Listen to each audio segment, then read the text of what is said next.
Shalom and welcome to my video blog about parshat Pekudei.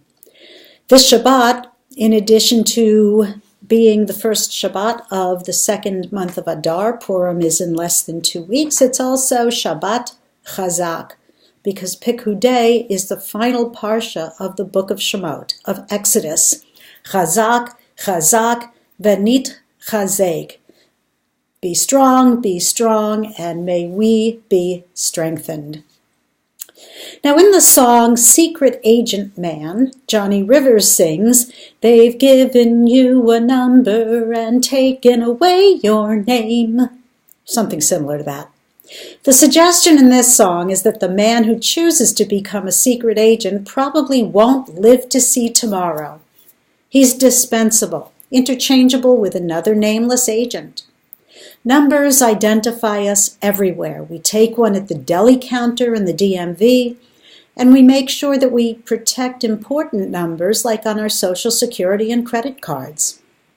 Now, on the positive side, I've never heard anyone mispronounce a number, but have heard just about every conceivable attempt at my last name.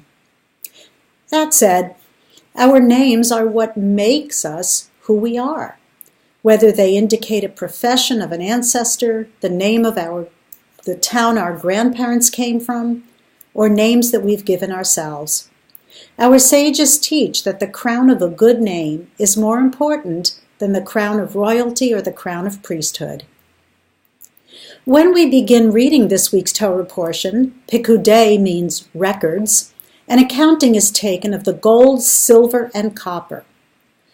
There were 29 talents and 730 shekels of gold, 100 talents and 1,775 shekels of silver, along with 603,550 half shekels of silver, and 70 talents and 2,400 shekels of copper.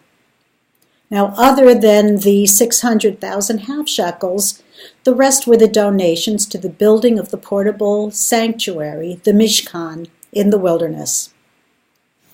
Now the Torah then goes on to explain what money went for which items, and every piece of the structure, the furnishings and the clothing for the priests, is mentioned. Later on in the book of Numbers, the people are commanded to list by name the objects that are their porterage tasks. These were the items that the Levites would be responsible for carrying. Our commentator Seforno ties that into this week's focus on Numbers and says, the meaning of the line is that each and every one of these items was important enough to be known by its specific name. In other words, one did not refer to it only by the name of the category of utensils it belonged to, such as fork, but one had a name for each fork. This method of naming each item individually contributed to their being of permanent significance. And I'm sure we can all remember field trips where we had a number and we had to count off because each of us was precious. And the teachers, even though they may have wanted to leave a couple of people behind, always wanted to make sure that everyone was present and accounted for. Each of us has a name, and even though we're part of various larger and larger groups and communities, our personal uniqueness is what makes those entities whole and holy. I wish you a Shabbat Shalom and a Chodesh Tov.